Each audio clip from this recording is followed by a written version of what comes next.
Hello everyone, welcome to Arvisa's English. So students, in this video we will be seeing 9th standard full English lesson The Fall of Troy part 1. So let's get started. Epics are long poems that relate the deeds of a great national hero or a great national war. So epics म्हणजे काय? Epics म्हणजे महाकाव्य या long poems असतात. जसं नावावरून कळलं असेल की महाकाव्य म्हणजे खूप मोठमोठ्या पोयम्स असतात ज्या रिलेटेड असतात deeds of a great national hero, म्हणजे एकतर एखाद्या हिरोबद्दल, ग्रेट नॅशनल हिरोबद्दल किंवा ग्रेट नॅशनल वॉर म्हणजे खूप महान अशा युद्धाबद्दल त्यामध्ये लिहिलेलं असते. They often tell the nation's early history, आणि आपल्या देशाची अर्ली हिस्ट्री म्हणजे सुरुवातीचा इतिहास हा आपल्याला त्या एपिक्समधून कळतो. They may be composed and sung or recite for many years before they are actually written down. So हे जे एपिक्स असतात ते मे बी कंपोज, तर ते बऱ्याचदा कंपोज केल्या जातात, गायल्या जातात आणि रिसाइटेड म्हणजे पाठ केल्या जातात for many years before they are actually return down, म्हणजे खरोखरमध्ये प्रत्यक्षात लिहायच्या आधी ते तयार झालेले असतात आणि लोकांना मुखोद्गत असतात, म्हणजे लोकांना तोंडी पाठ असतात.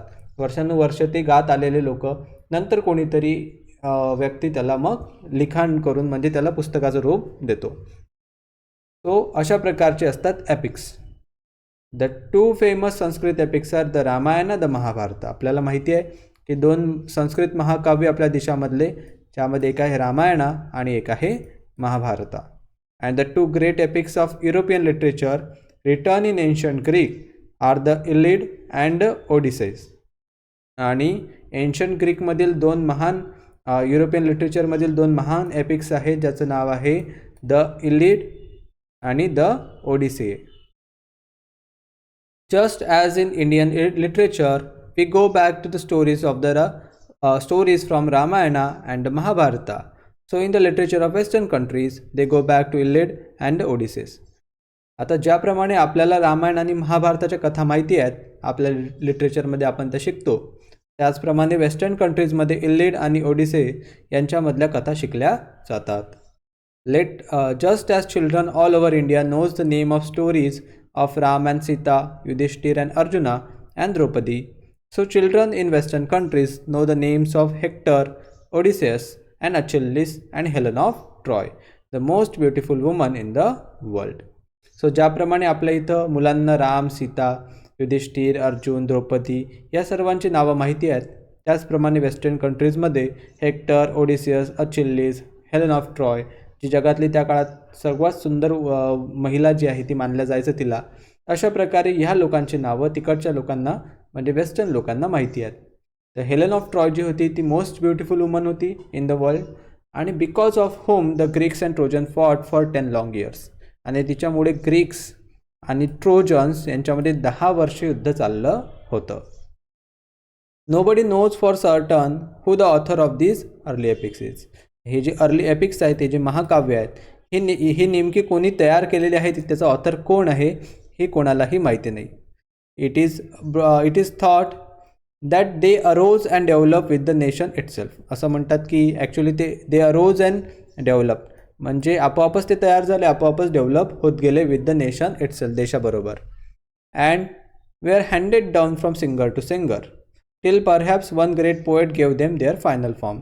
आणि त्यानंतर सिंगर टू सिंगर ते generation to generation handed down म्हणजे वंशपरंपरेनं, नॉट वंशपरंपरेनं बट ज्याप्रमाणे एक सिंगर दुसऱ्याला शिकवतो, दुसरा त्याच्या शिष्याला, तर गुरु शिष्याप्रमाणे ते अशा प्रकारे एकाचं दुसऱ्याला शिकत आले आणि फायनली कोणीतरी त्याला मग फायनल लुक जे आहे ते दिलं, फायनल फॉर्म जो आहे तो दिला आणि कोणीतरी ते लिहून घेतले.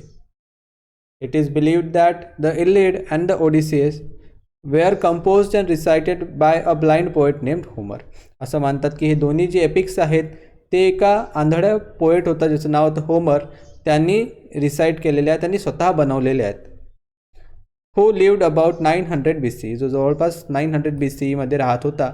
And who wandered from one Greek city to village to another, आणि एका गावातून दुसऱ्या गावामध्ये तो असंच फिरायचा, singing his poems to all who would receive him in their homes and give him hospitality. जे लोक त्याला आपल्या घरामध्ये राहायला जागा द्यायचे, जेवायला वगैरे द्यायचे, त्याचा आदर सत्कार करायचे, त्या लोकांना मग तो ते महाकाव्य जे आहे ते म्हणून दाखवायचा, म्हणजे एंटरटेन करायचा. This wandering singer has been honoured through the edges.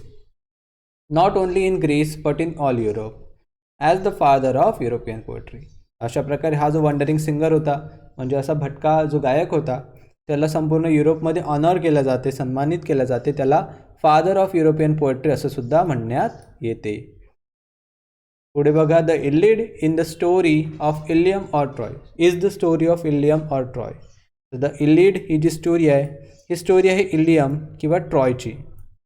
A rich trading city in Asian Minor near the narrow sea that leads from Aegean to the Black Sea. तर ही स्टोरी आहे अ रिच ट्रेडिंग सिटी, अतिशय श्रीमंत अशा व्यापारी शहराशी, in the Asian Minor near narrow sea, जे Asian Minor near narrow sea, narrow सीच्या जवळ होतं. That leads from Aegean to Black Sea, अगेनपासून ब्लॅक सीपर्यंत. It was well situated both for commerce and agriculture. अशा प्रकारचं हे शहर, ज्याचं नाव होतं ट्रॉय, हे वेल सिच्युएटेड शहर होतं, म्हणजे त्याची लोकेशन खूप परफेक्ट आणि योग्य होती दोन्ही दृष्टीने. कॉमर्स म्हणजे व्यापारी दृष्टीने सुद्धा, ॲग्रिकल्चर म्हणजे शेतीच्या दृष्टीने सुद्धा. In front of the city was a sea over which sailed the ships of Troy. शहराच्या समोर खूप अथांग पसरलेला असा समुद्र होता, ज्यातून ट्रॉयचं जे व्यापार आहे ते चालायचं.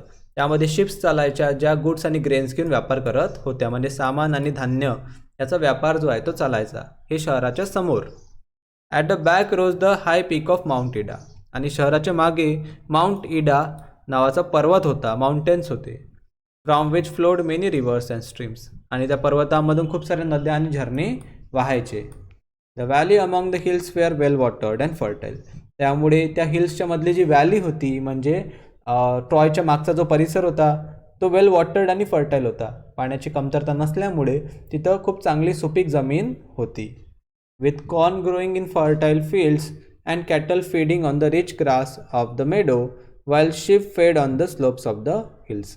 अशा प्रकारे मस्तपैकी त्या फर्टाईल फील्ड्समध्ये, अतिशय सुपीक जमिनीमध्ये, शेतीमध्ये कॉर्नची शेती केल्या जायची. Cattles feeding on the rich grass, अतिशय रिच ग्रास जे होतं, एकदम चांगलं गवत कॅटल्सला खायला मिळायचं, त्यामुळे ढोरंसुद्धा तिचे हेल्दी होते. आणि शिप्स फेड on the slopes of the hills. आणि त्या हिल्सच्या स्लोपवर शिप्स म्हणजे बकऱ्यासुद्धा चरायच्या, बकऱ्या आणि मेंढ्या चरायच्या. त्यामुळे सगळ्या दृष्टीनं अतिशय योग्य लोकेशनवरती सिटी होती. Round their city the Trojans had build a strong wall so that no enemy should attack them from the C.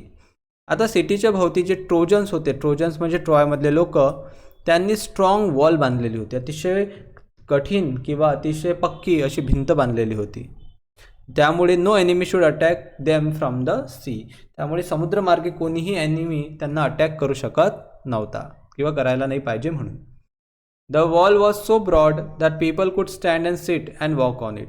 Wall एवढी ब्रॉड होती की त्यावर लोक चालत होते, बसत होते आणि त्यावरून इकडे तिकडे लक्षसुद्धा, म्हणजे उभे राहत होते, इतकी ब्रॉड ती वॉल होती.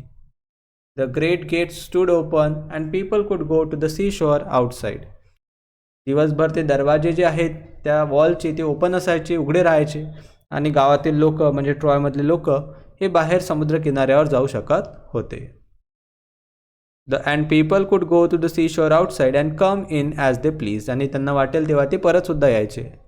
But in time of war the gates would be closed. पण जेव्हा युद्ध सुरू असायचं तेव्हा हे गेट्स नेहमी बंद असायचे, क्लोज्ड असायचे. And then the city was like a strong fortress. आणि तेव्हा ती सिटी एखाद्या स्ट्रॉंग फोर्ट्रेस म्हणजे किल्ल्याप्रमाणे वाटायची. Quite safe from all attacks, protected by the wall surrounding it as well as by the hills behind. आणि quite safe म्हणजे अतिशय सेफ अशी ती सिटी होती सगळ्या अटॅकपासून, कारण समोरून तिला वॉल प्रोटेक्ट करायची आणि त्या सिटीच्या मागे हिल्स होते, त्यामुळे मागूनसुद्धा कोणताही एनिमी सिटीवर अटॅक करू शकत नव्हता. दस Troy was a strong city. अशा प्रकारे ट्रॉय ही एक स्ट्रॉंग सिटी होती. Strongly protected by it's walls and strongly defended bye it's brave soldiers. तर आपल्या वॉलनी तर ती प्रोटेक्ट झालेलीच होती स्ट्रॉंगली, बट तिचे जे ब्रेव्ह सोल्जर्स होते, अतिशय शूर असे सैनिक, ते सुद्धा आपल्या सिटीला स्ट्रॉंगली डिफेंड करायचे. But all the kings and heroes of Greece had declared war against Trojan. पण ग्रीसच्या सर्व किंग्ज आणि हिरोजनी, राजांनी आणि जे नायक होते सर्वांनी ट्रॉयच्या खिलाफ, ट्रॉयच्या विरुद्ध, ट्रोजन्सच्या विरुद्ध वॉर डिक्लेअर केलं, म्हणजे युद्ध घोषित केलं. त्याच्या मागे कारण असं होतं की because Paris a prince of Troy had persuaded Helen wife of a great king Menelaus to elope with him. कारण जो पॅरिस होता प्रिन्स ऑफ ट्रॉय, पॅरिस नावाचा ट्रॉयचा प्रिन्स होता, ज्याने पर्स्यूड केलं हेलनला. पर्स्यूड म्हणजे काय तर भूल दिली किंवा एक प्रकारे म्हणू शकतो की तिला त्याने आपल्यासोबत यायला राजी केलं. आणि ही हेलन कोण होती? Wife of great king Menelaus. तर मेलॅनियसची वाईफ होती Helen. To elope with him, आणि तो तिला आपल्यासोबत पळवून घेऊन गेला. म्हणजे जो ट्रॉयचा प्रिन्स होता पॅरिस, तो हेलनला, मेलॅनियसच्या वाईफला आपल्यासोबत पळवून घेऊन गेला. आणि घेऊन कुठे गेला? ट्रॉयमध्ये गेला. He had brought her to Troy. तो तिला ट्रॉयमध्ये घेऊन गेला. The Greeks wanted to take revenge on Troy. अशा प्रकारे मग ग्रीक्स राजे चिडले आणि त्यांनी ठरवलं की आपण रिव्हेंज घेतला पाहिजे, बदला घेतला पाहिजे for the wrong done to Menelaus. तर मेनेलियस या राजासोबत जे वाईट झालं होतं, त्याच्या वाईफला तो प्रिन्स पळून नेलं होतं त्यांनी, त्यामुळे त्यांना फार राग आला आणि सर्व ग्रीक राजे एकत्र झाले. त्यांनी ठरवलं की ट्रॉयचा बदला घेतला पाहिजे. They sail to Troy and let siege to the city. अशा प्रकारे सर्व समुद्र मार्गे ट्रॉयला गेले आणि त्यांनी सीज म्हणजे वेढा टाकला ट्रॉयच्या भोवती. The Trojans too fought hard and the siege continued for 10 long years. Trojans जे होते त्यांनीसुद्धा अतिशय निकराचा लढा दिला आणि अशा प्रकारे ती सीज, तो वेढा 10 वर्षापर्यंत चालला. The fighting went on daily but the siege did not end. रोज फायटिंग व्हायची, रोज लढाई व्हायची, पण सीज काही संपवायचं नाव घेत नव्हती. On the one hand the Greeks could not take the city. एकीकडे ग्रीक्स जे आहे ते ट्रॉय जिंकू शकत नव्हते. And on the other hand the Trojans could not force them to sail away. दुसरीकडे ट्रोजन्ससुद्धा ग्रीक्सला हरवून त्यांना वापस पाठवण्यात नाकामयाब होत होते. म्हणजे ते सुद्धा, एकीकडे ग्रीकसुद्धा जिंकत नव्हते, दुसरीकडे ट्रॉयसुद्धा जिंकत नव्हतं. Every day the Trojans came out of their gates and the Greeks came out of their tents and ships and the fighting went on. रोज ट्रॉयमधून ट्रोजन्स बाहेर पडायचे, टेंट्समधून ग्रीक्स बाहेर पडायचे आणि त्यांच्यामध्ये फायटिंग म्हणजे लढाई व्हायची. Sometimes there were battles between 2 armies. कधी 2 आर्मीजमध्ये बॅटल व्हायचं, लढाई व्हायची. Sometimes there were single fights between 2 great heroes. तर कधी फक्त 2 ग्रेट हिरोजमध्येच लढाई व्हायची. Sometimes the Trojan had the better of it, sometimes the Greeks. कधी वाटायचं की ट्रोजन जिंकत आहेत, कधी ग्रीक जिंकत असल्यासारखं वाटत होतं. But still the fighting went on. पण अजूनही लढाई चाललेलीच होती. एकाला कोणालाही जीत जी आहे ती विक्ट्री मिळत नव्हती. Great heroes on both sides were killed in the course of war. अशा प्रकारे त्या युद्धादरम्यान दोन्ही साईडचे ग्रेट हिरोज म्हणजे महान सैनिक जे आहेत किंवा महान नायक जे आहेत ते मारले गेले. After leading the defence of his city for 9 years the brave hectare was at last killed.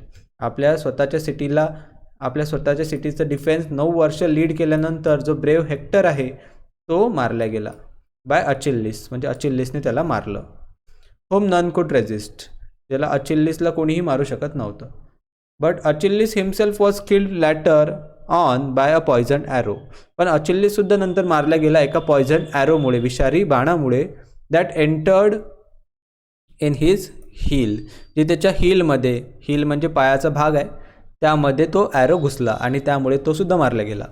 The only part of his body where he could be wounded. त्याचा एकच बॉडीचा पार्ट असा होता की जिथं त्याला जखम होऊ शकत होती आणि तिथंच बाण लागून तो सुद्धा मेला. Still later Paris himself was killed. त्यानंतर पॅरिस स्वतःसुद्धा मारला गेला.